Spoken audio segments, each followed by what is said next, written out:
Baltic Brand Talks, podcast about all things creative and trending.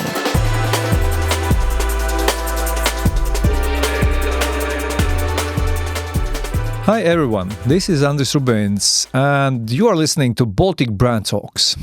A month has passed since the Baltic Brand Forum that we all enjoyed so much in Riga Circus. And today I want to deep dive in the brand that for several years has been recognized as the most loved local producer brand in the Baltics. And it's no one else but our beloved sweet dessert brand called Kārums. That was one of the only snacks in my childhood and now is loved by many other countries beyond just Latvia. I enjoyed the conversation with Head of Marketing at Food Union, Ieva Lēniece, about Kārums and other brands that she has been working with. To all our non-Latvian podcast listeners, I have to warn you that this interview will be in Latvian, so good opportunity to learn it. But the good news, we'll add a short summary and key takeaways in the episode description and add several links to the campaigns that were highlighted by Ieva. So, please enjoy! Nu ko, šodien papļāpāsim ar Food Union marketing vadītāju Ievu Lēnieci. Iemeslu ir daudz, iespējams tāds visredzamākais un spilgtākais ir tas, ka zīmols Kārums ne tikai jau vairākus gadus pēc kārtas ir visā Baltijā mīlētākais vietējo ražotāju zīmols, kas patiešām ir kolosāls sasniegums, jo, kā mēs zinām, Latvijai nav tā, ka visās pozīcijās mēs Baltijā ieliekam, bet ar šo mēs esam jaudīgi. Un Kārums svin arī 30 gadu jubileju, kas ļoti cienījums vecums priekš neatkarīgas valsts Latvija, kas faktiski ir tikai nedaudz jaunāka par šo. Tā kā, un, protams, ir daudzi citi iemesli, par kuriem mēs parunāsim, bet jā, sākumā, čau, Ieva, prieks tev satikt. Čau, Andri. Sen nebija redzēta. Jā, paldies, ka uzaicināji. Kopš fóruma šķiet. Jā. Kā fórums patika šogad? Man ļoti patika, man likās tik iespaidīgi, un ir tāds sajūta, ka mēs to sen jau bijām pelnījuši, tā kā paldies tev liels par to, un likās... Es jau neko, tur jau tomēr tie Latvijas un Baltijas 3000 pircēji vērtējumā, jā. Bet patiesi, jā, ļoti iespaidīgi, saturiski interesanti, un bija prieks satikt tik daudz nozares kolēģis, un, protams, koncerts noslēgumā. Nu jā, tur balsis tika izdziedāti šķiet. Jā, milz pārsteigums un lielsku piekdienu un jā, paldies tev par to. Nu jā, tā kā jā, mēs te pieskaramies Baltijas zīmola fórumam, ja kāds līdz galam nesaprata, kas noritēja Rīgas cirku septembrī un tur, kas ir mums tāds ikgadējs jau lieliska tradīcija, pulcēt Baltijas, tādus mārketingu mīlošākos cilvēkus un kopā izglītoties, kopā nosvinēt arī veiksmi. Kāds vispār ir tavs background un kā tu nokļuvi Food Union pasaulē? Jāsaka tā, ka, principā visu savu profesionālo karjeru esmu aizvadījusi piena nozarē, un tad, var teikt arī, ka Food Unionā. Mans backgrounds, principā, pēc studijām Lielbritānijā, es tomēr nolēmu atgriezties Latvijā. Tas bija, tāds izšķirošs lēmums, ja, un pēc tā, kā es atgriezos, es tāds, galīgi zaļš gurķis, nekāda pieredze, bet es domāju, es tā brīža draiva pieteicos uz pozīciju, kur bija, krietni ārpus manas līgas, un droši vien man paveicās. Kas tā bija par pozīciju? Kārums. Uzreiz Kārums. Dzinters, Jungle Pop, mājas zīmolu, marketinga vadītāji, Rīgas piensaimniekā toreizējā. Pirms 13 gadiem, un tad laika gaitā, protams, ar piensaimnieku notika daudzas izmaiņas, un es varēju ieintegrēties jau grupā, pilnīgi citā līmenī, un tad, tas pirmais lielais lēciens bija, kad es uzsāku jau vadīt Food Union marketinga nodaļu, Tas nozīmē, ka līdztekus jau iepriekš minētiem zīmoliem es sāku strādāt ar citiem lieliem. Cik kopā ir tie zīmoli vispār? Vai tu esi spēj saskaitīt? 13. 13 zīmoli. Nu nav it kā arī tik netverami daudz. Jā.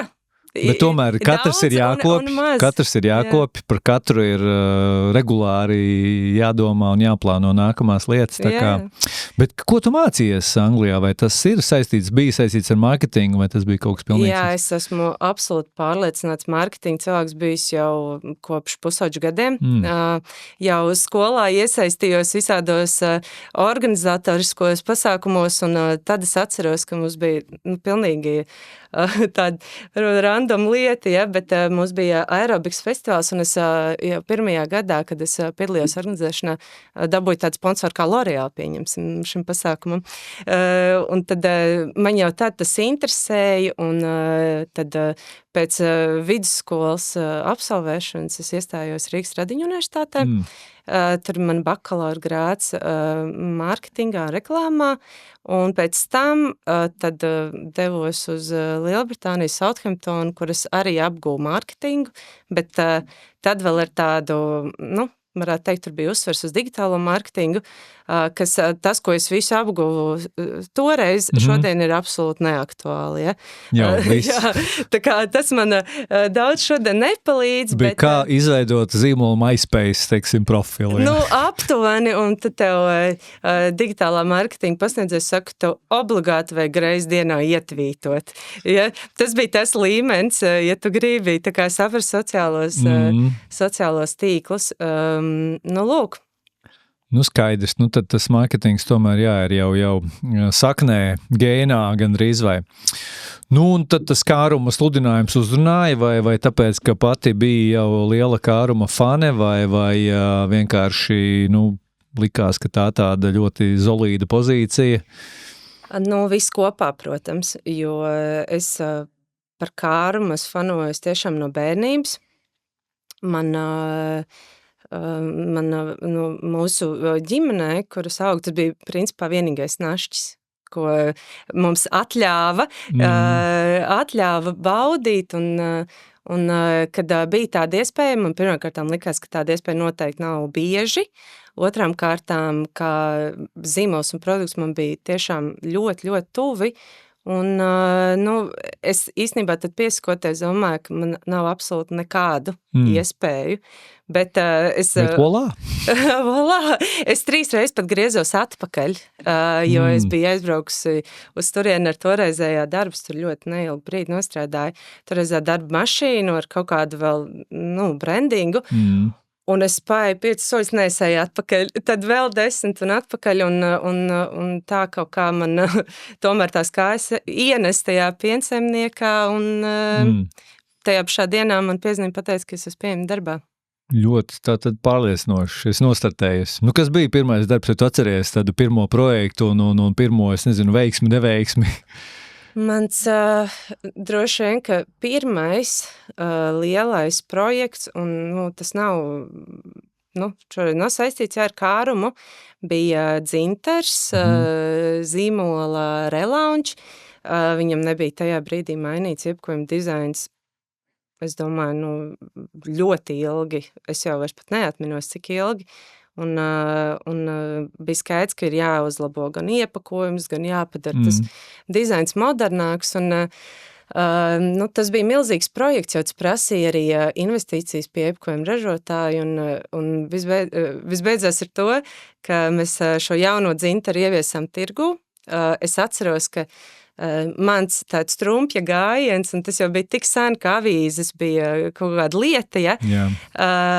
Un es atceros, ka mēs šo relaunču īstenojām to, ka mēs uzlikām uz katras dienas grupas avīzēm dzintars iepakojumu uz vāka. Okay. Un tā kā rekur ir jaunais dzintars ieradies, un mums bija vienkārši fantastiski panākumi.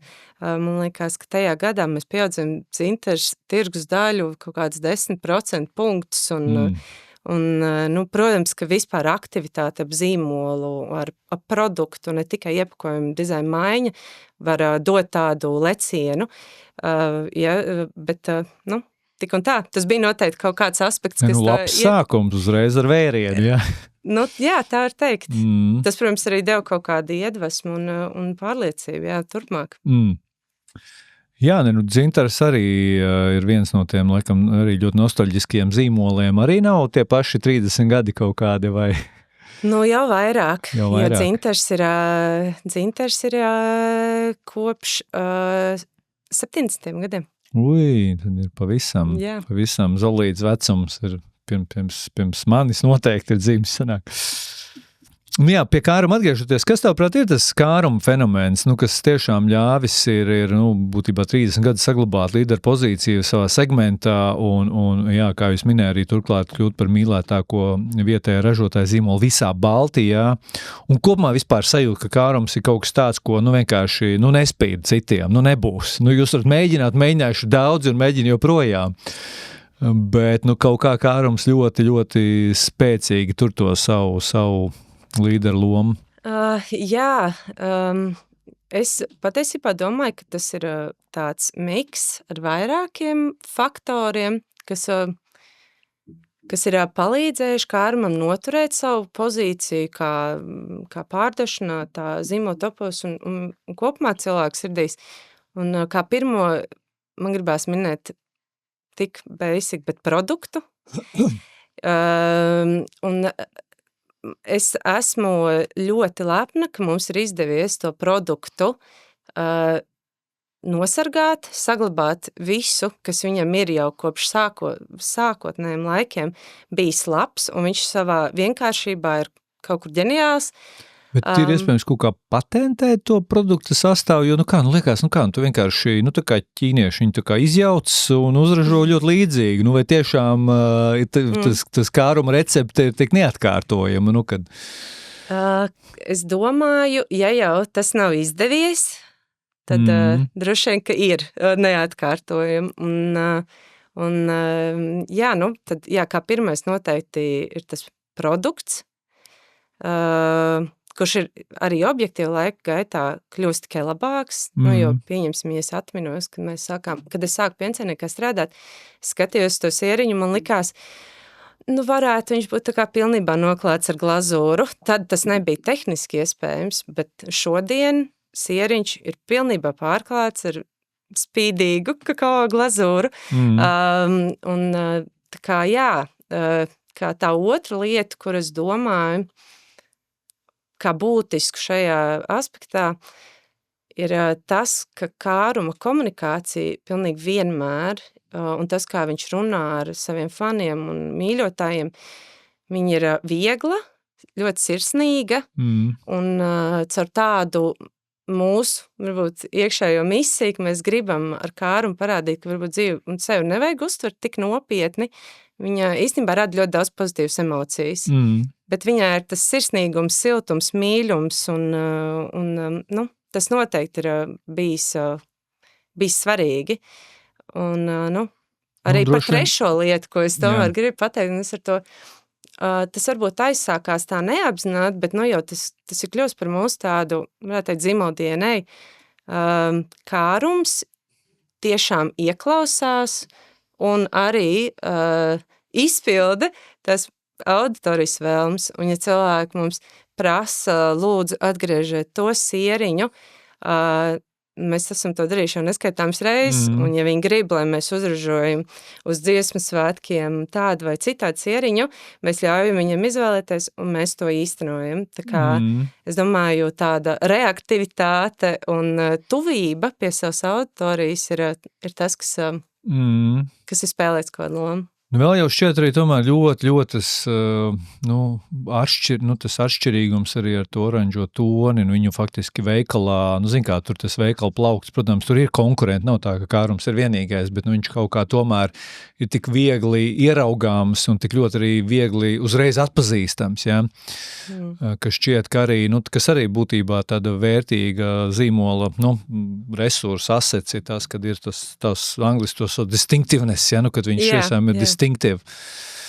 Jā, un mēs esam piestrādājuši pie tā, lai tā krāsa būtu mūsu. Mēs esam reģistrējuši šo krāsu kategorijā konkrētajā. Restīvi, ja es radu līdzīgu produktu, es nevaru viņu oranžu iepakot. Nu jā, būs problēmas, tā teikt. Un problēmas mēs negribam. Jā, jo krāsa ir aizsargāta priekš kārums, jā. Tas ir laikam unikāli. Es tā pārāk bieži neesmu dzirdējis, kad ir aizsargāta krāsa. Kas ar laikam bija reakcija uz kaut kādu konkurentu, laikam, kas vēlējās... Pat varbūt ne obligāta reakcija, un tā ir unikāla lieta Latvijā. Cik es zinu, Latvijā tādas reģistrācijas mums nav neviens, pasaulē, protams, viņas ir daudz, bet tas bija vairāk no tāda aspekta, ka mēs vienkārši pilnīgi apzināti vienā brīdī nolēmām, ka mums kārumu vajag aizsargāt no visiem iespējamiem apdraudējumiem. Engliem, un jāizvērtē visi riski, un mēs, lai šo paveiktu, mēs tiešām pavadījām ļoti daudz laika, vācot materiālus, neskaitāmās pārsūdzēšanu tiesās, apstrīdēšanās, pierādot, ka nē, šī ir vērtība, šīs ir unikāls vizuālās identitātes elements, un mums ir nepieciešama šī aizsardzība. Nu jā, jo Latvija, teiksim, tikai pēdējos gadus sapratusi, ka tam drošībai un aizsardzības budžetam ir jābūt lielam. Tad izklausās, ka kārumam šis aizsardzības budžets vienmēr ir bijis pietiekams, lai būtu gatavi jebkurā brīdī aizstāvēt to savu brīvību un savu pozīciju. Bet bija arī laiks, ļoti spilgti atceros, kad tas oranžais piena plaukts izvērsās, kad mēs pirkām, es atceros oranžu pienu, man likās baigi faini kārums piens, un oranžs tas arī kāruma saldējais krējums, arī likās faini. Skābais krējums jau ar to kārumu jau grūtāk gāja kopā, bet kaut kā tu tā vienreiz, otrais pamēģini saprot, viss kārtībā, bet tad tomēr atgriezāties pie saknēm un sapratāt, acīm redzot, ka kaut kas īsti labi tajā visā nebija. Varbūt var pastāstīt, kas tur toreiz bija. Jā, tie secinājumi. Par to vai īsti labi nebija, tā īsti nebija, jo kārums arī šajās netika ierastajās, varbūt asociatīvi, produktu grupās, īstenībā sev bija diezgan labi parādījis tad, pat ja no sākuma varbūt ir bloks, un es atceros, bija diezgan liela ažiotāža starp profesionāļiem, tad un arī parastiem cilvēkiem tāds bloks, kārums, skābais krēms, nevar būt, ka viņš tur būs bišķiņ salds vai kaut kā tam līdzīgi. Tad ar laiku šis bloks mazinājās, un mēs ļoti fokusējāmies to, lai no kārums varbūt tāds sieriņa, komunikācijas, mēs pārietu uz kārums kā piena zīmols. Ģimeni, jā. Tieši tā. Un ar laiku šis bloks un limitācijas mazinājās, un kārums nostabilizējās. Bet, kā jau es minēju, Rīgas piensaimniekam ienākot Foģiņa grupā, principā sastopies ar to, ka tev ir 3 zīmolu portfelī, kas konkurē un kanibalizē vienās un tajās pašās grupās. Tur bija rasa, tur bija Valmieras piens, respektīvi. Un pat vairāk sanāk, kaut kādās kategorijās 4 zīmoli piedāvā vienu un to pašu produktu. Un nācās vienkārši izdarīt strateģisku lēmumu, kā kārums turpmāk būs našķu uzkodu zīmols, bet Valmiera un Limbaži tad paliek kā tie flagmaņi tajās tradicionālajās piena grupās. Piens, kefīrs, skābais krēms, biespiens. Var sakot, to, kas tev sanāk varbūt vislabāk, tad tu arī tur nofokusējies un tur turpini izvērsties, jā. Bet tomēr tam kārumam tas zīmols spēks tiešām tāds, vai nav ik pa laikam kaut kādas ķecerīgas domas, ka vajag to zīmola spēku likt lietā un pievienot tai kārumas ģimenē vēl kaut kādus jaunus produktus, kas nav biespiens ieriņi. Ir, protams, ka ir. Nāgi niez, gribās iet ārpus Bija grāmatiņa, es saprotu, jā, par kā tur bija, negluži par video latvieti, bet... Jā, ne par video latvieti, bet par latvieti, kā latviešu identitāti. Jā, bet tas vairāk kā tāds veltījums tas bija mārketinga instruments, laikam. Un tieši tā mārketinga instruments, bet, ja mums ir daudz un dažādas idejas un tā, kur mēs gribam notestēt, varbūt rokas neaizsniedzās, ir kārums merč, jo tas ir kaut kas tāds, ko mums pēdējā laikā cilvēki prasa ļoti daudz, un, kā jūs teicu, mums vajag reaģēt, tā kā jo cilvēki prasa. Jāsāk jau nobriest, ja, un gatavoties. Šis ir tiešām kaut kas tāds, ko mēs gribētu pamēģināt. Jā, un kā jau daudziem citiem populāriem zīmoliem arī pasaulē, arī Kārumam ir kaut kādi savi, tā teikt, fani, un kas internetā regulāri apspēlē šo zīmolu, un bija arī labu laiku aktīvu Facebook lapa Kārums memes, kur arī daži mūsu kolēģi aktīvi sekoja līdz laiku laikam, lika mūsu internetos kādu asprātīgu memi, un tad es tā pavēru vaļā, kādu laiku viņi tiešām nav aktīvi, bet, piemēram, bija citējot vienu no šādām memēm, draugi jautā, puika vai meiteni? Es atbildu 15 Kārums sieriņi. Tāds, kaut kas tāds, ko es arī ar mani rezonēju, jo, es, kad es Rimijas vismaz 10 pērku, un tā kā tas ir tā kā mazāk. Tā jāpēd uzreiz? Nē, es uzreiz neapēd, mēs tur tā, pirmkārt, draudzīgi ģimenē dalamies, bet, principā, Kārums ir tā kā tāda, kas ir tāda rutīnas izvēle, ko tu vienkārši neapspriedi, jā. Ir tās mainīgās lietas, un tad ir šī, jā. Bet jā, kā tu redzi šīs te visas fanu izpausmes, kas reizēm ir, protams, ļoti patīkams, reizēm viņas arī izaicina droši vien to zīmolu, jo, tur tās tēmas saistītas ar, aptaukošanos, un tēmas saistītas ar varbūt pārēšanos vai kaut kādu mēru izjūtas trūkumu, nevienmēr varbūt tās, ko jūs paši savās kampaņās liktu centrā, jā. Jā, es piekrītu, ka viņas nevienmēr ir varbūt tāds, ka tev gribās pasmaidīt vai varbūt pat pasmieties, bet neskatoties uz to, man un manai komandai, tas ir kā kompliments. Jo tas nozīmē, ka tas zīmols rūp, un tas nozīmē, ka viņš ir folklorizējies, un zīmolam, kurš, mums liekas, ka tas ir lielā mērā tautas zīmols, arī aiz tā, kā mēs reaģējam uz prasībām un kaut kādiem lūgumiem, mums tas tikai iepriecina. Ir tā Kāruma sajūta, ka viņš ir daļa no tādas Latvijas identitātes, un tas ir, protams, jaudīgs panākums. Vienlaikus, skaidrs, kad arī katra kaut kāda, kustība tiks pieskatīta, no šiem, tā teikt, valsts sargiem. Absolūti, un arī, ja mūsu preču zīmes, kāda aizsardzība tiks pārkāpt, mēs nevaram to ignorēt, un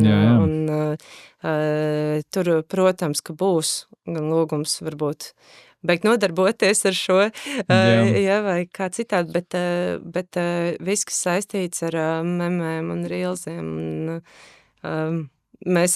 to arī baigi nevar ietekmēt, cilvēki jau var radoši izpausties, un svarīgi, ka tiešām zīmols to redz kā labu, multiplikātoru zīmolam, nevis satraucās par katru nepārāk pozitīvo ierakstu. Lūk, bet Kāruma vārna tad svin 30 gadu šogad, un arī ar Kāruma vārnu ir bijuši eksperimenti, un bija periods, kad vārna bija pazudusi, un tad bija tādi, es atceros arī to brīdi, kad likās, kāpēc, tā vārna taču ir, tā kā manas bērnības arī, kā tas, tā kā ir pagaidi multenis un Kārums vārna, tā kā viens no tiem tēliem vezīts miglā, ar ko tu esi izaudzis, un tad nav vairāk vārna. Un tad kā vārna atgriezās, un es kā mazs bērns no sirds priecājos, ka šis tiešām bērnības atmiņā piesātinātais simbols ir atpakaļ. Kas tur notika ar to vārnu un kā plānojat nosvinēt šo te apaļo jubileju? Jā, vārnai arī ir gājis kā pa kalniem. Vārna bija uz Kārums sieriņu, ne no pašiem pirmsākumiem, bet otrajā sieriņu ražošanas gadā vārna nomainīja kaķīti. Un zinot iepriekšējos Rīgas piensaimnieka īpašnieks, man liekas tik iederīgi, jo kaķīts ir kaut kur, kaķīts un to piens. pienu it kā loģiski vairāk saistās droši vien. Jā, bet tas var būt arī kaut kādā ziņā banāli, kamēr vārna ir tā vairāk edgy un ar raksturu, un tas liekas tik vienkārši on spot. Lūk, bet kad kārumu izplat varbūt ārpus sieriņa kategorijas, tad bija skaidrs, ka ja sieriņš un vārna un tā fabula, tas kaut kur iet kopā, tad skābais krējums un vārna un piens un vārna varbūt jau mazāk. Vismaz tādi bija toreiz tie apsvērumi. Jā. Un tika pieņemts lēmums, kad rebrendoja kaudzi ar produktiem, viņi iekļūst kārumu zīmolu, ka vārna paliks vien pāris bērnu kategorijai tādiem nišīgiem produktiem. Lūk, tad fast forward, tie kaut kādi 11 gadi, un mēs atkal kārumam redzam jau izmaiņas, un kārums kļūst par našķu zīmolu, un es atceros, tad mēs testējām kārums sieriņu, jo mums bija jauns tehnoloģiskais ražošanas process. Mēs testējām kārums sieriņu, ja es nemaldos, kaut kur ap 10 fokus grupās. Tik nopietni mēs šim piegājām, lai pārliecinātos, ka tas, kas sieriņam būs, skaista glazūra, vai ne, vai tas varbūt cilvēkiem, rada kaut kāds jautājums. Un tad es atceros, ka vienu no tiem jautājumiem mēs iekļāvām, ko cilvēki domā par kārumu svārnu uz sieriņu. Jā. Ja viņi atgriezīsies. Un lielākajai daļai tajās fokus grupās visās bija pagāja, vārums nav, tā kā vārna taču tur vienmēr ir bijusi, un tajā mirklī tā sajūta par to, ka vārna ir ļoti spēcīgs simbols, ka vārna un kārums ir tā kā varbūt viens un tas pats, ja, vai viens vesels nostiprinājās, un es sapratu, ka tā vārna ir jāatgriež. Un tas mums, protams, nāca atkal jau ļoti par labu, jo cilvēki to novērtēja.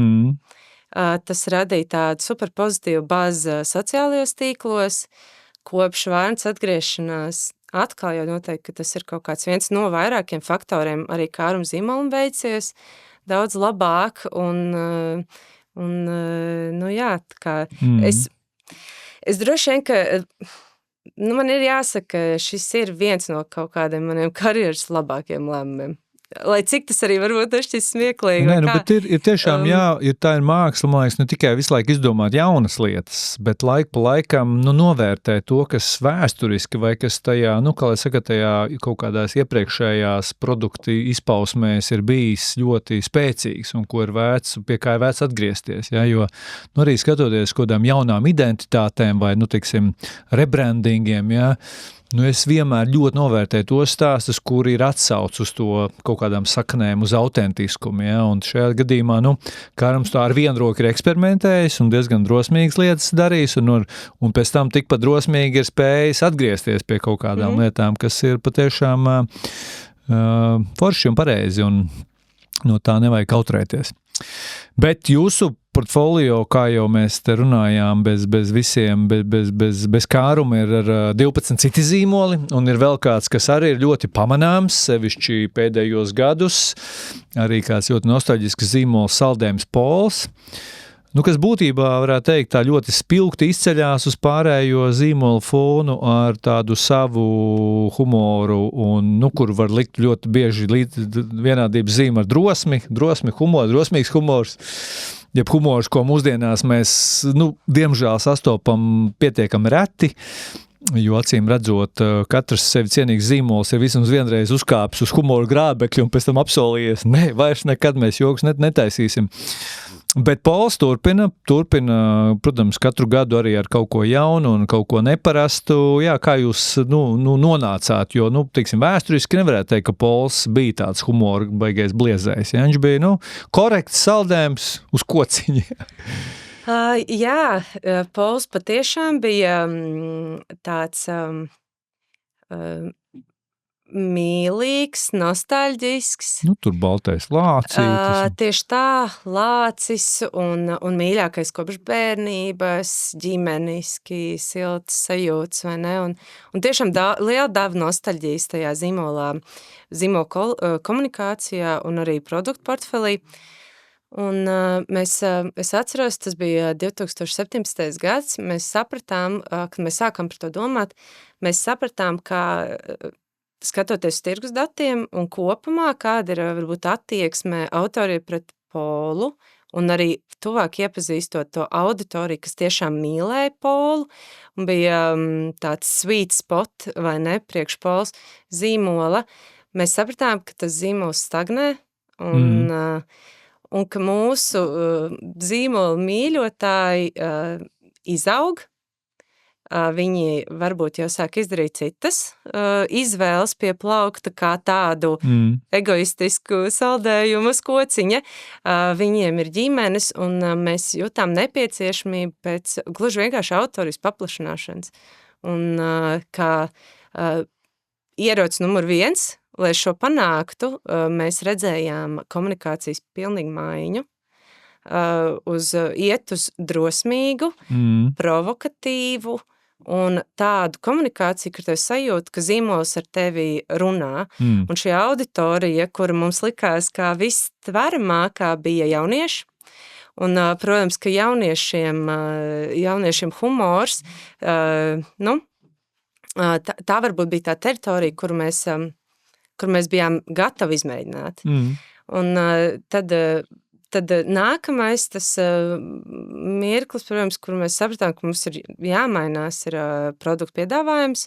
Jauniešiem nav nostalģijas pret šo saldējumu kociņa ar tieši tādu glazūru un tieši tādu receptūru. Viņus vajag uzrunāt ar kaut ko neordinārāku, un tāpēc mēs sākām piedāvāt saldējumu piena glazūrā, sākām ražot pilnīgi crazy formas, tur sākot ar donatiem un kvadrātiem, un tad šis te miks ar tādu humorīgo komunikāciju principā to zīmolu aiznes kādā pilnīgi citā orbītā, un tas bija tas gads, kurus pati pārliecinājos, un man tad bija, kaut kāda 6 gadu pieredze, varbūt mārketingā vai 5, kā ar reklāmas kampaņu tu vari uzraut pārdošanu un tirgus daļu. Kādi bija rezultāti? Jo šķiet, ka joprojām nepārspētais ir mūsu lielu draugu Makanu radītais. Es vēl nekad neesmu bijis Vafelē. Tā bija tas precīzi citāts, kas gadā patiešām uzsprāga un kur tā teikt citēja portāli un cilvēki tur fotografēja un būtībā TikToks, man liekas, vēl pat nebija dzimis, bet tā sajūta bija, kad tur visur tā kampaņa bija redzam, pamanām. Kādi bija rezultāti un vai tiešām bija tā, ka tas pārdošanu tik radikāli spēja ietekmēt, ka kļuva par tādu jauno pola būtībā virzienu? Tajā gadā, man liekas, mēs pārdevām pols uz kociņa 30% vairāk, kas ir, ka tu jāvesi starp līderiem. Tas bija kaut kāds pilnīgi nereāls rezultāts, un tagad es vēl, pat kā atskatījos tādā ilgākā dinamikā vispār uz pols zīmola rādītājiem, un viņš ir, var teikt, par 60% pieaudzējis, procentiem pieaudzējis tirgus daļu. Kopš 17. gada, jā. Tāpēc tas tiešām bija milzīgs pagrieziena punkts, un tu minēji, ka tā kampaņa bija visur. Es atceros, tas bija bailīgi, līdz pašam pēdējiem brīdim tas bija ļoti bailīgi, un man bija jāpārkāp savu kaut kāds 10 reizes pāri, lai to vispār apstiprinātu, un es biju nesen kā sāku strādāt vispār saldējumu kategoriju. Ja man likās, ka es tā kā to pienu jau sāku aptaustīt un saprast, saldējums priekš manis bija kaut kas pilnīgi svešs patiesībā. Bet es tad jau jūt... tas bija pluss. Varbūt, ka tad tev atkal palīdzēja, ka nav tādas jau ļoti senas tur tradīcijas, kā ko darīt. Arī riska apetīte laikam bija lielāka, un tad, vai pietiekami liela, un jā, tā kampaņa nonāca tieši kā mēs gribējām visās WhatsApp grupās, Instagramā, Twitterī, un vēl joprojām viņu atcerās. Jā, Šodien, viņa folklorizējusies, jā. 24. gadā, ka Un pēc tam ir tā sajūta, ka katru gadu ir mēģinājums tā kā atkārtot, ja, un tur kā nu kuro gadu, vienu gadu arī es pats, nu kā, jo katru gadu pat gaidi jau, kad būs tā jauna outdoor kampaņa, un Pols arī, man liekas, tādā reklāmas mēdī izvēlē diezgan konsekvents, vismaz tas, ko es redzu, varbūt ir citi kanāli, bet nu, tas outdoor pārklājums ir ļoti liels un redzams. Un jā, kā tev pašai, teiksim, tie pārējie gadi, kad varbūt ir licies, kad ir veiksmīgāk trāpīts, kad varbūt mazāk, ir, protams, bijuši daži pārpratumi, arī laikam bez tā neiztikt, ja tajā humorā ļoti tā atvēzējās. Tā, nu bez pārpratumiem, tas staigā pa tik plānu ledu, kā humors reklāmā un provokācija reklāmā. Man pašai pirmie 2 gadi likās visspēcīgākie, un tie, kuri nobruķēja to taciņu, bet es domāju arī tie ir cilvēcīgi, jo tas bija tik pārsteidzoši no mūsu puses un varbūt negaidīti un papildinoši, tad, nu, tas bija kaut kāds viens posms, tad pēc tam bija varbūt tāds vēl, nu, kur tādu meklējumu, kur mēs tālāk šo aiznesīsim. Un šogad mēs, man liekas, atgriezāmies ar tādu, nu jau citu līmeņu jaudu šajā komunikācijā, jo nedrīkst aizmirst, ka pa vidu bija vēl Ukrainas karš, un mēs tajā gadā nolēmām it kā cenzēt Pols kampaņas, un tad bez jokiem, jo Nu, ja tu man prasi, es laikam tā arī līdz galam nesapratu to. Es sapratu, ka kāds kaut ko ļoti radoši gribējis man pateikt, bet es tā arī nesapratu līdz galam. Un, nu jā, un tad šogad mēs atgriezāmies ar, nu kā nevar teikt atgriezāmies. Šogad mēs lančojam jaunums politiskā kampaņā, Politiskā? Jā. Es tad nebiju to piefiksējis. Arī tā dimensija. Tu nevari pateikt politika, nepasot Politiskā kampaņā, kur mums likās, ka, starp citu, viens mēdījis atteicās viņu izvietot, to kampaņu, jo, nu, redzēja kaut kāds riskus. Mēs, nu, jā. Konkrēti jau neviena partija nebija, nu kā tur tā baigi riskēt?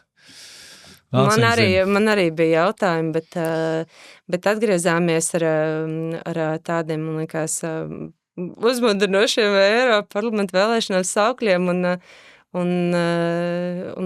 arī ļoti labi rezonants politiķiem. Arī patika, gan mēs bažījāmies, varbūt kāds jutīsies aizskarts, bet nē. Kāds, kuram tie rieksti nav tik cieti. Mazums, jā. No kandidātiem. Nē, bet man liekas tiešām šī gada tā veiksme būtība ir tas, kad ir tā tēma, kas patiešām jau tāpat gaisā virmo un skaidrs, ka mums kā vienmēr katru gadu izmisums, ka tie līderi jau tā ir ļoti maz un tie paši ir tādi, nu, nepārliecinoši, ja, un tādā ziņā, un tā arī politiskā reklāma nav ļoti interesanta un aizraujoša, un tad tas Pols uz tā fona patiešām ļoti labi iedarējās vispār tajā, nu, sarunā un ar tiem asprātīgiem saukļiem, tā kā jā, man arī laikam tas pirmais un pēdējais gads ir tādi vis pašam tuvākiem no daudziem mēģinājumiem. Bet jā, bija arī pārpratumi, droši vien, ka vērts, pat cik mūs klausās arī citi, tā teikt, Latvijas un Baltijas marketinga cilvēki, ko tu gribi minēt no tās sadaļas? Jo fuck-up ir ļoti interesanti, ja mums patīk fuck-up stāst.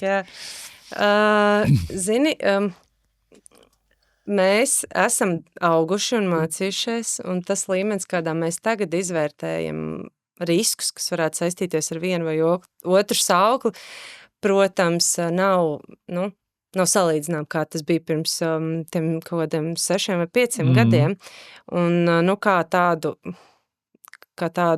droši vien, ka lielāko fuck-upu, es tagad pat to nesauktu, to tagad tā atskatoties par tādu fuck-upu, bet, nu, tādu varētu teikt, slikta sakritība, jā, to krāsainais starp baltiem reklāmu, kur tajā pašā laikā sākās mazs protests Amerikā par šī jaunieša nogalināšanu pilnīgi nevietā.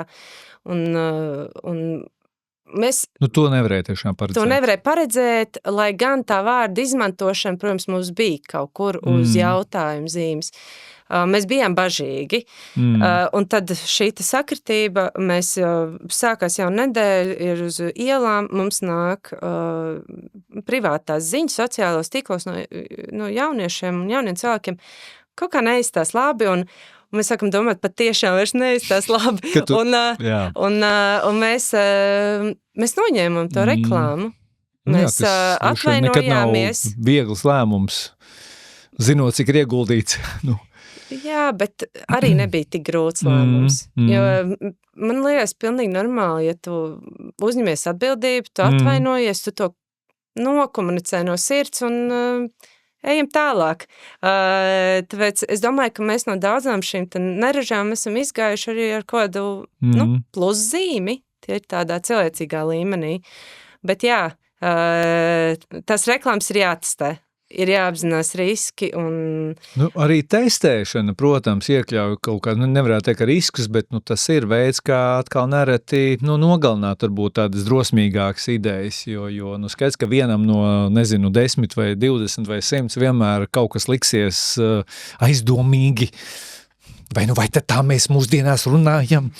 Tur ir kaut kāds arī, es domāju, tā otra galējība, ka tā ļoti, ļoti daudzie testi vai kaut kā katru tur krāsas vārdu izvēles, laišana caur aptaujām.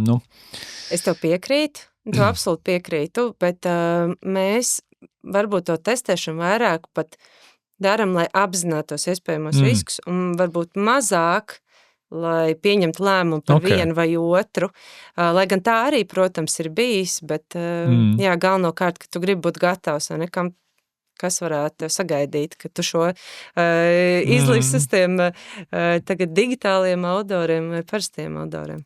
Bet, jebkurā prieks, kad pēc, kā lai saka, dažām neražām Pols ir atpakaļ pie humoru, jo man liekas, ka tiešām mēs arī šogad Baltijas zīmola fórumā svinējām humoru un tiešām visādos veidos centāmies iedrošināt, atgriezties pie šī ļoti efektīvā rīka, ko mēs gan paši labi zinām pēc pieredzes, lūk, Pols brīnišķīgs piemērs, gan arī pēc dažādiem pētījumiem, ka humors labāk liek atmiņā, izklaidējuši zīmoli vispār ir auditorijai daudz tuvāki, un viņi vēlas šādu veidu formu komunikācijā redzēt biežāk. Jā, kāds tev attiecības humoru, un vai tu arī piekrīt, ka tas ir spēcīgs ierocis? Droši vien jau var noprast, ka man ļoti labas attiecības ar humoru. Man ir tāda pārliecība, ka humors var būt spēcīgs ierocis, ja vien droši vien visi tie faktori un zvaigznes sastājās, jo es nedomāju, ka tas ir priekš visiem, es nedomāju, ka tas ir priekš visām kompānijām, es nedomāju, ka tas ir priekš visām kultūrām, visiem CEO un mārketinga cilvēkiem, un tas ir fine. Tā kā nevajag domāt, ka ja mums neiziet cauri smieklīgās kampaņas, mēs kaut kā tur, kaut ko mazāk vai vairāk. Vienkārši tā ir diezgan specifiska lieta, un tur ir jābūt tādam, tiešām tai sadarbībai ar to zīmolu un produktu, lai tas strādātu pavisam labi un kļūtu par daļu no zīmola. Jā, droši vien, ja pilnīgi visi joko, tad būtu grūtāk izcelties, jā, tā kā. Bet Latvijā ir zīmola, kam šis gadiem, man liekas, ļoti labi strādā vai tādā, varbūt bišķi mierīgākā līmenī, vai varbūt vēl kaut kādā agresīvākā līmenī, bet ir redzams tāds kampaņas, un man par to prieks. Un tās arī pamana. Un tās ir tiešām tās, ko es domāju, kas es, protams, nezinu visus šos te biznesa rezultātus, nav tāda iespēja ieskatīties, bet, tevis minētais jau Pola piemērs rāda, ka tas patiešām spēja diezgan radikāli izmainīt to arī finanšu situāciju. Jā, ko būtībā nozīmē atbildēt par tik daudziem arī ļoti jaudīgiem zīmoliem, kā panāk, ka tie viens otru papildina, nevis kanibalizēt, jo minēja Kāruma piemēru, kur nācās veikt tādus ķirurģiskus griezienus. Kas varbūt ir tādi lielāki izaicinājumi tieši to multizīmolu portfolio strādājot, jo arī mēs savulaika pielikām savu strateģisko un radošo roku Valmieras zīmola, teiksim, atjaunošanas projektā, un arī tad ļoti uzmanīgi skatījāmies, lai tā auditorija, uz ko strādā, teiksim, Limbažu piens vai rasa tajā laikā, lai mēs tomēr pēc iespējas, tā kā neatņemtu, bet atrastu to savu un turpinātu strādāt savu. Bet kāda ir tā, ikdiena un kas varbūt ir tas pats izaicinošākais visā šajā? Tā ikdiena ir spraiga. Ļoti dinamiska, jo manā pārziņā ir arī tā portfeļa menedžēšana un zīmola un produktu un visu jaunumu izstrāde. Un principā es domāju, ka vienīgais veids, kā šo efektīvi un rezultatīvi darīt, ir ļoti fokusēti katram tam zīmolam nosprost mērķi, noteikti teritoriju, to darbības lauku, pie tā pieturēties kā pie svarīgākā, kas tev ir, un tikai tā var, principā, iet uz priekšu un augt, jo arī mums sanāk ik pa laikam kaut kur paslīt kāja vai rodās jautājumi, vai tu redz, ka šis varbūt vairs nestrādā, un tad tās ir diezgan liels strateģisks moks, principā atkal atgriezties tā, rekur, šis ir tas, kur mēs ejam, un tev vajag to pārdod arī kompānijas iekšienē, un tas ir, tas ir diezgan tāds sarežģīts darbiņš. Bet tā ir draudzīga konkurence, domāju, arī tiem katram zīmolam, droši vien tur kāds tur cilvēks, kas tieši par viņu atbild, un tad blakus ir kolēģis, kurš varbūt uztais kampaņu, kas tomēr ir norizonējusi arī tajā tavā auditorijā. Es gribētu teikt, ka ir jānonāk tur, lai šī konkurence nebūtu. Protams, viņa ik pa laikam ir, un tad ir kaut kāds produkta idejas, un man šis Valmierai piestāvēs, vai es redzu, kā tā otrpus nauda jau paliek ģimenē, galā. Jā, bet cilvēki deg par savu lietu, viņi ir kaislīgi un emocionāli, un protams, ka tās situācijas mēdz būt, bet, tur ir jānosprauž tās robežas un teritorijas, un tad ir skaidrs. Tā kā Maskačkā tur arī tie, kas šobrīd aktīvākie, tie depozīta atgrieztu iepakojumu vācēji, viņiem ļoti sadalīts, ļoti skaidri. Un tur tiešām ir vērts ievērot, cik es tā zinu. Kā Food Union veic ar, teiksim, eksportu? Protams, ka mēs runājam, ka Baltijā jūs esat gan aktīvi un arī jau diezgan nozīmīgas pozīcijas iekrojuši, bet es zinu, kad tās ambīcijas ir krietni lielākas. Atradu mājaslapā, kad eksportējat jau uz vairāk kā 25 valstīm, kas ir apmēram trešdaļa no kopējā apgrozījuma. Kā tad veids tur ārā vai kāds to Latvijas produktu tur gaida un cik viegli ir izkarot to pozīciju, ko jūs Latvijā tā varat baudīt? Eksports mums šobrīd ir, tā teikt, iet uz urā. Jāsaka, mums eksporta virziens vispār ļoti svarīgs, un Baltiju mēs neuzsveram kā eksportu. Baltija ir mūsu mājas tirgus. Okay. Eksporta viss, kas ārpus Baltijas. Un, ņemot vērā, teiksim, mūsu ražošanas iespējas un kapacitāti, Latvijā nevar apēst tik daudz piena produktus. Mums ir svarīgi eksportēt, un mums ir, es domāju, daudz pārsteigt dzirdēt, ka pieņemsim, mēs eksportējam skābo krējumu uz Azerbaidžānu, un tur mēs esam tirgus līderi, šajā kategorijā. Vai arī mēs ļoti lielos daudzumos eksportējam svaigo sieru, krēmsieru uz Ukrainu, un arī tur mēs esam tirgus līderi. Un ir eksports, vai tas ir kāds co-packings, īpašai ķēdēji, vai tas ir B2B svaigais siers uz Ukrainu, viņš ir ļoti būtisks, bet tas, kas man pašai personīgi varbūt visvairāk šobrīd priecē, ir kārums panākumu eksportā. Un, kas ir tāda eksotiskākā valsts, kur kārums arī ir? Viens ir eksotiski, un kārums jau ļoti sen ir nopērkams mazos etniskos veikliņos Austrālijā, vai, kur ir latvieši, vai ne? Es ir to diasporu, to trims latviešu tīkls. Tas ir mūsu pienākums, principā, vai ne? Viņas nodrošināt. Es pati Anglijā gāju, droši vien tagad tas veikals jau ir pārsaukts, bet pat gāju uz veikalu Maskvā, un pirku pa 1 poundu kārums sieriņu un ēdu aptuveni 2 dienas, jo es biju nabadzīgs students. Tad bija liels prieks arī Ņujorkā redzēt kārums sieriņu veikalā, bet tas etniskais tirgus viņš nav liels, un viņš, protams, rāda tur nopietnu listu ar valstīm, vai ne, kur mēs vedam.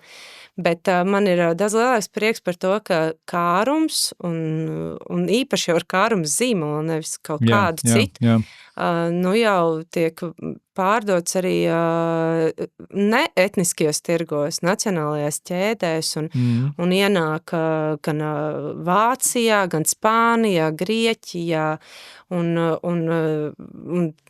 Uzbekistāna. Vienkārši, tā teikt, droši vien zila gaisa, bet mēs tirgojam lielāko Uzbekistānas retail chainu, un viņi nav varbūt pārāk tur attīstījuši savu retail tādu bet viņiem tas kārums arī kaut kāda, viņi kaut ko zina par kaut kādu nostalģisku sajūtu ir, vai vienkārši redz interesants produkts, garšīgs un aiziet? Tieši tā, jo kārums viņiem nav pazīstams biezpienu sieriņu, jo tas ir tomēr, Austrum Eiropā kāds Krievijā zināms produkts, protams, no turienes viņi to ir redzējuši, bet kārums ne, un tā ir tāda, mēs beig lielā veiksmu, mēs vēl nesen kā atskatījāmies, ka kārums šogad ir pieaudzējis eksportu, sieriņu, 25 vairāk procenti.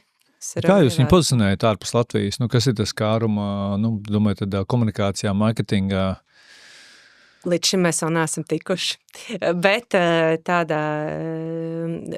kā produktu un lai viņi dabūtu tīklos un šodien, man liekas, tādiem funkcionāliem, veselīgiem našķiem, īpaši chilled, kas ir ar temperatūras režīmu uzglabājumu, ir kaut kāds, man liekas, tāds trends sācies Eiropā, un tas pozicionējums ir, ka principā veselīgs našķis. Velsīs nāk. Jā.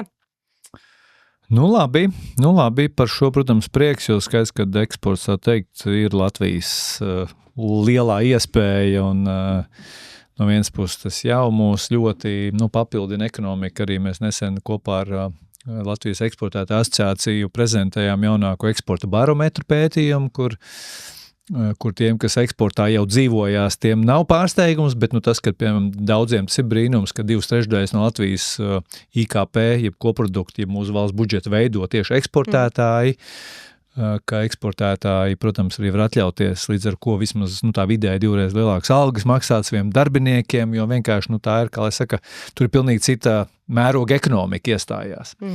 Tā kā es arī viennozīmīgi novērtēju un priecājos arī par Food Union, kas ir atradis veidus, kā paplašināt robežas un novēlu veiksmi tur, un, protams, arī iespējams nekautrēties no tādām radošām un asprātīgām mārketinga kampaņām arī tur ārā, jo zinu, ka daudz Latvijas eksportētāji, teiksim, pamatā strādā ar to produktu eksportu un dīleriem un varbūt tā komunikācija nevienmēr ir, teiksim, tik aktīva, kāda viņa ir mājas valstī, droši vien dažādu iemeslu dēļ, bet katrā ziņā tā arī droši vien vēl papildus iespēja. Un šogad, mēs svinējam zīmolu topa 20 gadus, un līdz ar ko vispār tā nostalģiskā tēma kaut kā uzpeldēja, un mēs arī skatījāmies šīs pēdējās 20 gadus spilgtākās Latvijas reklāmas, un patiesībā viena no tādiem ļoti spilgtiem šedevriem savulaik bija arī Limbašu piena, reklāma, tur dziesma, deja, es pat nezinu, kas tas beigās, kā jūs viņu paši saucāt, bet arī bija tā sajūta, ka ļoti kaut kā precīzi uztaustīts kaut kāds tas mūsu sentiments, un, protams, kad dziesmas reklāmā vispār rullē, mums pašiem ir daudz lielisku piemēru. Kā tu varbūt atceries šo kampaņu, un kas varbūt vēl ir kaut kādas tādas jūsu rezonējošākās reklāmas, ko tu vari minēt kā labs piemērs? Es šo kampaņu atceros vispār kā episku. Mums vēl nesen bija mūsu komandas starpā tā saruna par to, ka mēs reāli varētu to reklāmu vienkārši tevi ņemt un laist televīzijā vai YouTube. Un viņa... ir jau populāri tie tā kā remake. 10 vai 20 gadus tā kā vēlāk ir remake, jeb tādas jaunās versijas. Man liekas, viņa ir timeless. Viņa ir lieliska. Un, protams, ka ļoti spilgti iespiedusies atmiņā. Un, īpaša kampaņa, tāpēc tiešām varētu arī tagad viņu laist gaisā, ja vajadzētu limbažu zīmolu paspilgtināt, bet runājot vēl par tādām spilgtām kampaņām, droši vien katram ir savu, vai ne, sajūta par to, bet tāpat kā Ārums latviešu kampaņa, man liekas, bija, man viņa ir vispār īpaša un ļoti mīļa, jo ar to, man liekas, kaut kādā pilnīgi citā līmenī, vai ne, vispār aiznesām mārketinga komunikāciju, un viņa bija tik daudzdimensionāla ar to, ka mēs vācām, latvieši varēja izteikties, kas tad ir tā latvietība, vai ne, priekš viņiem, un viņi varēja izteikties, un Ilmārs Šlāpins apkopoja šīs īpatnības grāmatu izdevām, kļuva par bestselleri, visātrāk pārdotā tirāža 2018. Gadā, tādējādi, godinājām Latviju un latviešus, Un tur bija labs tāds veselīgs humors tajā visā iekšā, un, protams, ka tas ir tas labais piemērs, ka tā ir reklāmas neizstās pēc reklāmas. Vienlaiks, protams, tā kā Āruma klātbūtne tur, tā vai citādi bija. Tas bija mans izaicinājums, un varbūt, ka priekš aģentūras slējās kā sapņu piepildījums, vai ne? Kā klients tā rekuru šī vāka neliekam kā Ārums logo, ja? Tas ir fine, bet man likās, ka smalka, gaumīga kampaņa un liels prieks par taustāmo rezultātu. Un, protams, ka droši vien Saldējuma festivāls. Kā kampaņa, pilnīgi citā formā, un izpausmē, jo... Laikam, ja galvenais, ko es katru gadu dzirdu, kad ir nenormālas rindas un grūti piekļūt, laikam tā otra puse, ka tiešām populāra lieta ir.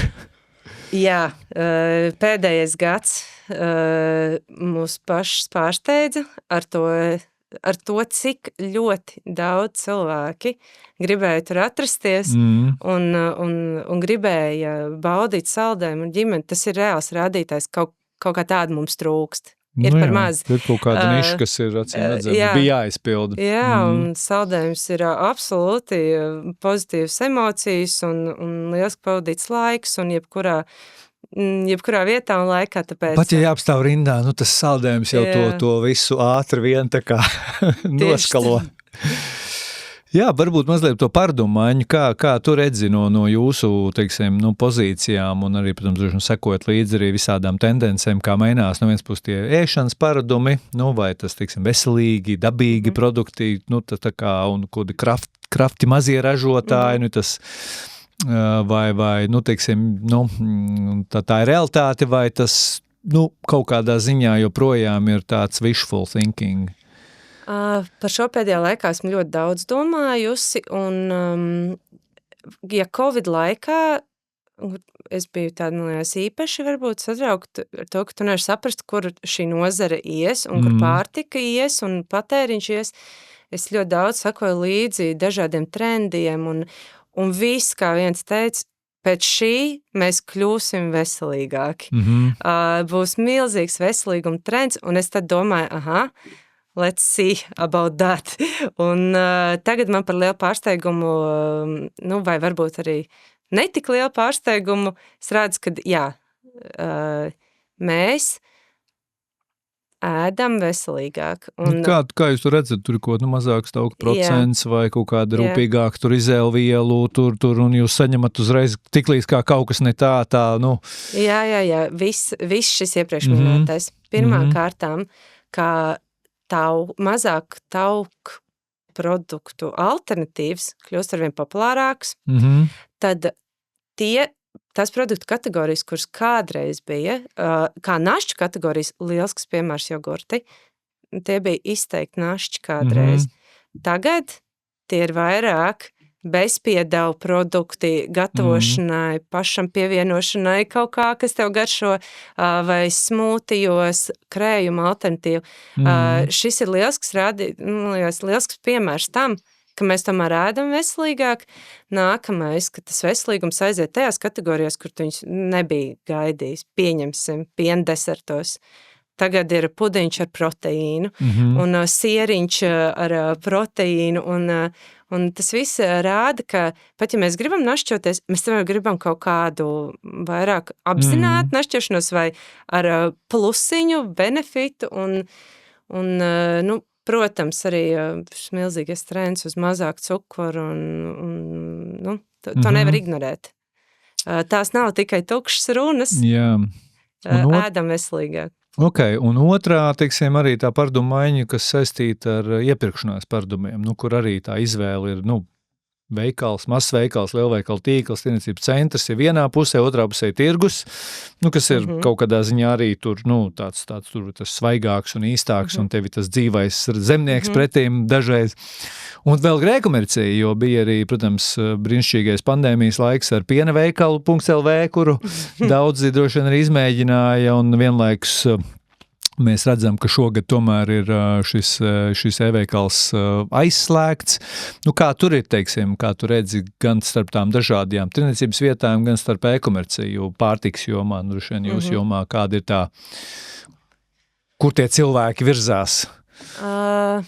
Es domāju, ka tam visam ir vieta būt, un piena veikalam bija vieta būt, tad, kad vajadzēja cilvēkiem sniegt iespēju jocīgos apstākļos un ierobežotos apstākļos. Es domāju, ka tas vispār mūsu kaut kāds iepriekšanās paradumus mainīja, neatgriezeniski, jo tas iedod tādu elastību, pat ja tu to tagad nedari, tu to esi pamēģinājis, tu zini, kāds ir, un tu jebkurā brīdī var pie tā atgriezties, jā. Bet, protams, ka iešanu uz veikalu, produktu aptaustīšanu un nakts tirgus vasarā rāda, ka patīk arī kraftu un patīk parunāt ar to cilvēks, tur izaudzēt tos tomātus, un tur ir atkal kaut kāds īpašs vibes, piemēram, es domāju, ka tā ir reāla pieredze, par to ir stāsts. Mēs ar ģimeni arī ejam uz nakts tirgu, un tas mums liels notikums, katru trešdienu tur dodies un rūpīgi apskaties, kurš sagatavojas papļāpā. Jā, tur ir vairāk stāsts par pieredzi, tev ir laiks un iespējas. Domāju, tas viss šobrīd rullē. Jā, laikam tie veikali tomēr tik ļoti, kā lai saka, bezpersoniski savā ziņā. Tu tos produktus redzi, bet tu ļoti bieži pat nezini, vai tas ir no liela ražotāja, no Latvijas ražotāja, no ģimenes uzņēmuma, no kaut kāda poļu mega. Tas viss ir tik vienveidīgs, ka droši vien, ka tie tirdziņi iedod to jauko sajūtu, ka tu vari vismaz pietuvoties tiem, kas tur tiešām ir to cekojuši, izlolojuši to produktu vai nezinu, dizainu. Jā, kā, un tad vēl pārmaiņas mēs parunājam par veselīgumu, mēs runājam par šiem te, e-komerciju, kas nav varbūt tik aktuāli kā pandēmijā, bet tomēr ir uz palikšanu un arī tā pieredzes lieta, un tad trešā lieta, kā mainās varbūt, kā tu redzi un kā jūs arī esat mainījuši savu to mārketinga miksu. Jo, kā mēs jau pieskaramies, laikam, kā avīžu vāki, lai cik viņi nebūtu skaisti uz Excelī, šķiet, ka vairs nevarētu radīt milzīgu efektu. Vienkārši kaut vai tāpēc, ka tu avīžu praktiski vairs nav, un cilvēki, diemžēl, šo mēdīju gandrīz nepatērē.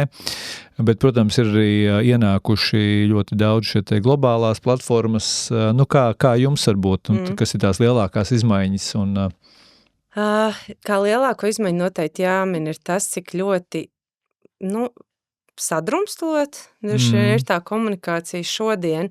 Ja es atceros, pirms 10 gadiem saplāno televīziju visās Baltijas valstīs un laid savu smoko klipu, tā teikt, plūc Lauris, viss labi.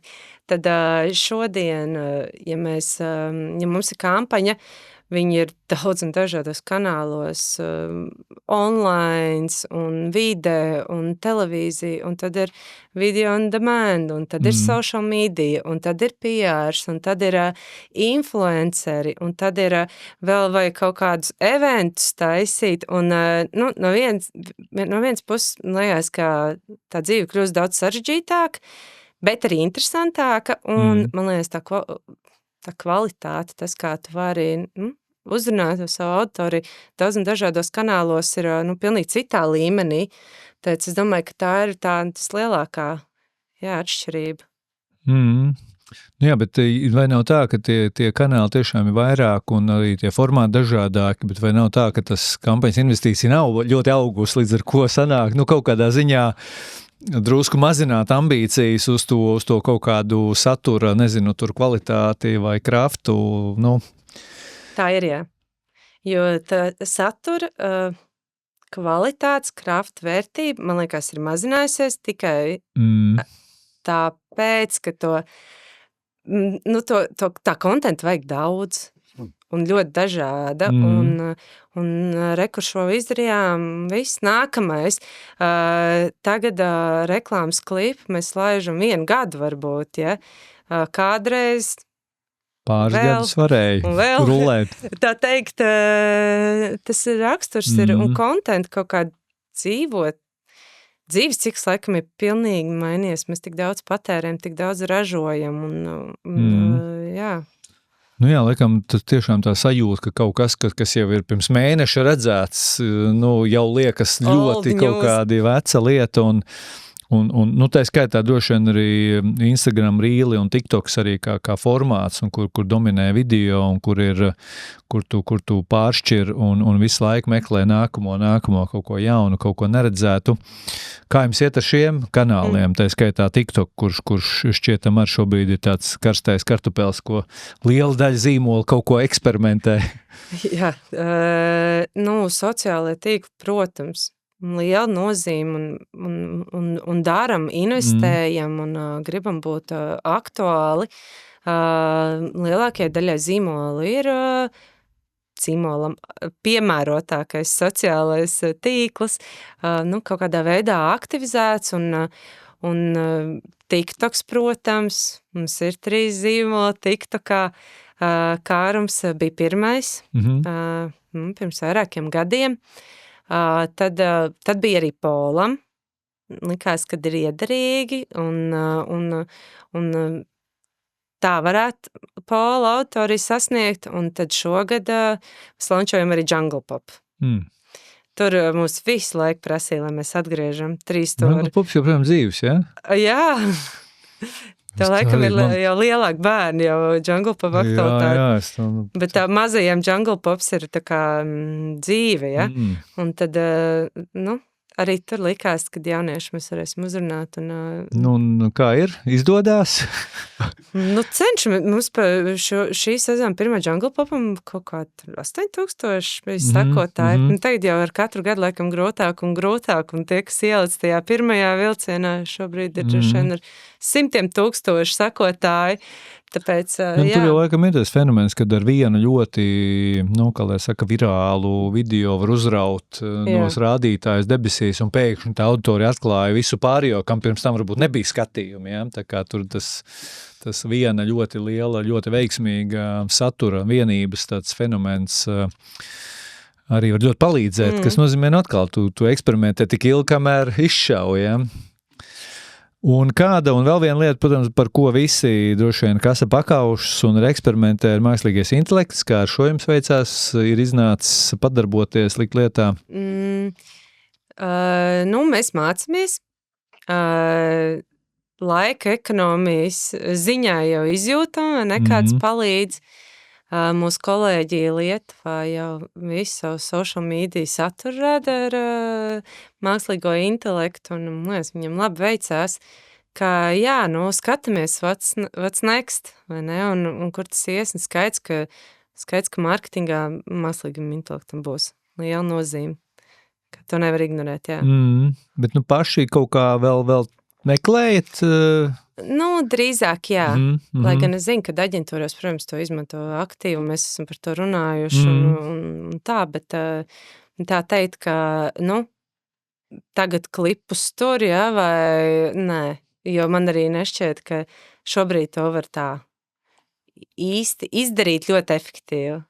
Un vēl, protams, ir tas jautājums, ja produkts signalizē dabiskumu un runā par dabīgumu, un tajā brīdī ir kaut kas ļoti sintētisks komunikācijā, vai tas tur, tā skaitā, teiksim, Dove, ja, kas jau 20 gadus, globālais kosmētikas zīmols Dove, kas ir skaļi pateicis, ka viņi iestājas par dabīgo skaistumu un par sieviešu tādu, pārliecības celšanu.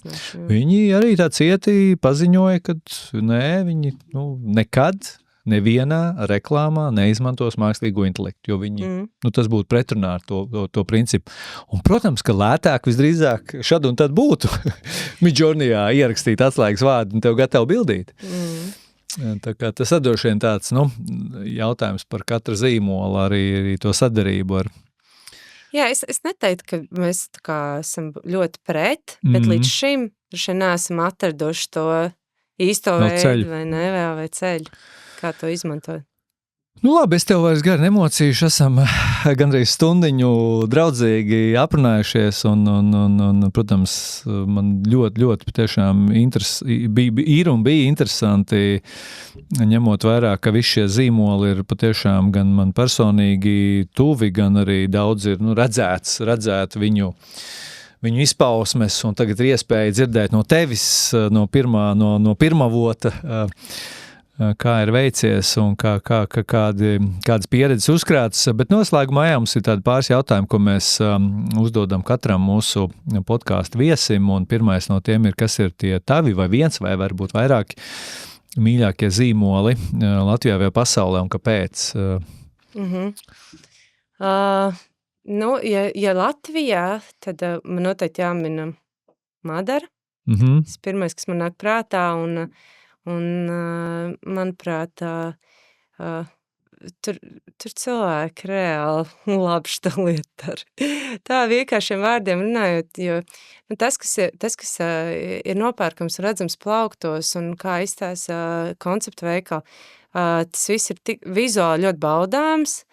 Man ir liels prieks, ka viņi šo zīmolu spēj tik veiksmīgi nest pasaulē. Lieliski rezultāti. Un pats galvenais, ko es novērtēju, ka viņi ir baigi tādi, true, vai ne? Kā bija kādreiz pēc tām vērtībām, un tās ir tikai izkoptas un saudzētas. Tā kā tas, man liekas, ir no Latvijas zīmoliem īpaši uzteicams. Ja mēs domājam pasaules līmenī, tad tas, kas man atkal, protams, pirmais ir Oatly, jo, protams, tas case ir tik apbrīnojams, kā viņi varēja pilnīgi, tā teikt, to zīmolu, ka viņš ir atzims, vai ne? Un kaut kā ļoti stagnējoša, un tas nav nekas jauns, bet tam ir iedot jauna vērtība, jauna balss, jauna auditorija, distribūcijas kanāli, un Tas viss ir vienkārši... Kaut kādā ziņā citā mērogā, bet drusku tāda pola stāsts, ka tu dari ilgstoši kaut kādu vienu lietu, un viņiem, viņi tur runāja par to veselīgumu un par to dabiskumu un par, principā tā ļoti ar pirkstu kratīja, ka šis tā kā tās govis nevajadzētu abišot, un pēkšņi viņi saprata, ka, laikam ar to viņi vairāk nevar pieaudzēt to auditoriju, un sāka būt asprātīgi un popkultūrīgi, un pēkšņi tiešām tā pasaule atvērās. Kādā ziņā, man liekas, ka Polam, savā ziņā līdzīgi, ka pēkšņi tur ir jaunā paudze un tie, kuri nav tādi veselības gīki, bet kuriem vienkārši pēkšņi tas zīmols nokļuva uz radara, ja? Tieši tā, un tas ir, man liekas, vienkārši fantastisks gadījums, un zinu, ka tu skaties, un tev liekas, kā es gribētu kaut ko tādu pieredzēt vai būt daļai no kaut kāda tik revolucionāra, un es esmu nedaudz vairāk palasījis, un cik interesanti, kā viņi caur baristām šo principā jauno ceļu bruģēja. Nevis caur ārstiem, teiksim, vai tur, nezinu, kaut kādiem tur veselības speciālistiem. Alergologiem vai, es nezinu, citiem speciālistiem, bet cik tas viss ir radoši un, kādā ziņā ģeniāli. Labi, kolosāli piemēri. Viens jau ir bijis podkāstā Outlay, Madara noteikti drīzumā būs. Jā, kur tu gūst iedvesmu, ņemot vērā, kad mēs esam abi tādā radošā industrijā strādājam, mums visu laiku tiek prasīts kaut ko jaunu domāt, radīt vai vismaz būt daļai no tā visa, un kur tu, teiksim, papildini to savu radošumu kādās formās? Man liekas, ik uz soļa vispār dzīvē, bet ja par kādiem tādiem konkrētiem piemēriem, es nezinu, man mazā meita šobrīd ir vienkārši apbrīnojumi. Viņai patīk skatīties manā datorā, jo viņa redz tur jungle pop un kārumu un rasēnu, viss tās bildītes, un viņa, protams, domā, ka es stāvu pie līnijas, vai ne, un ražoju sieriņu, ko viņa arī mamma uzražoja, bet viņa man vienkārši sēž klēpī, un tad viņa man stāsta, kāds produkts mums vajag, ar kādām garšiņām. Viņai ir 3,5 gadi. Tā kā tā man šobrīd ir tiešām pilnīgi negaidīta. Daudz jautājumu es pieņemu. Negaidīta vispār tāda iedvesmas, aka, un tā kā tas, protams, ka man iedvesmo, un ja mēs domājam par kaut kādām komunikācijas un zīmola lietām, es esmu pēdējā laikā klausījusies vienu podkāstu, kurš man reāli uzrunā.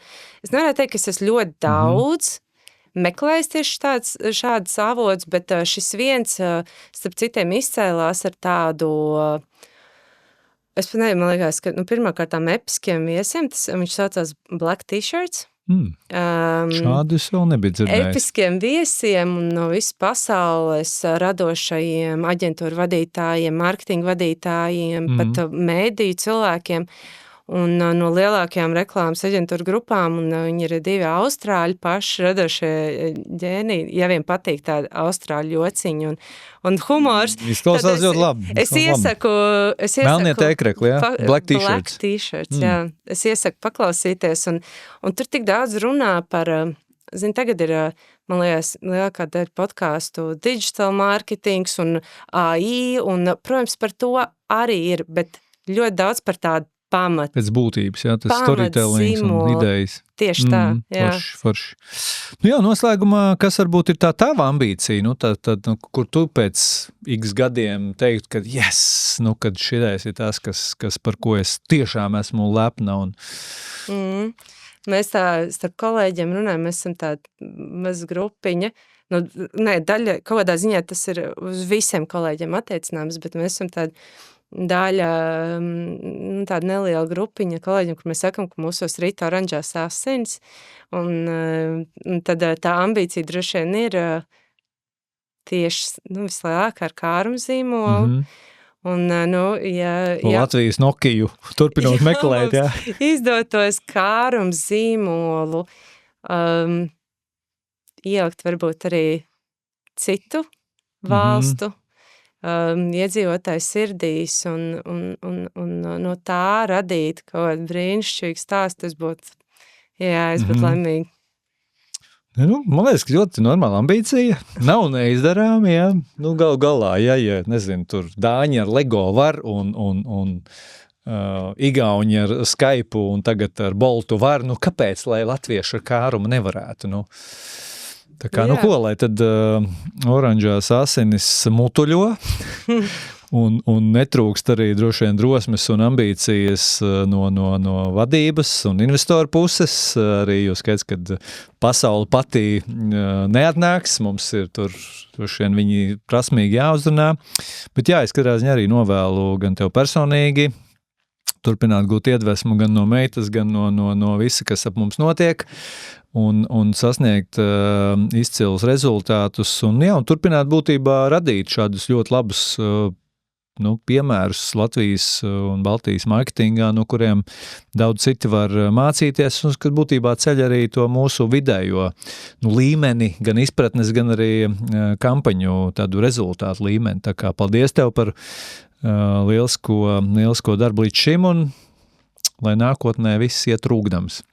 Paldies tev! Paldies! Paldies par šo sarunu un tiekamies drīz!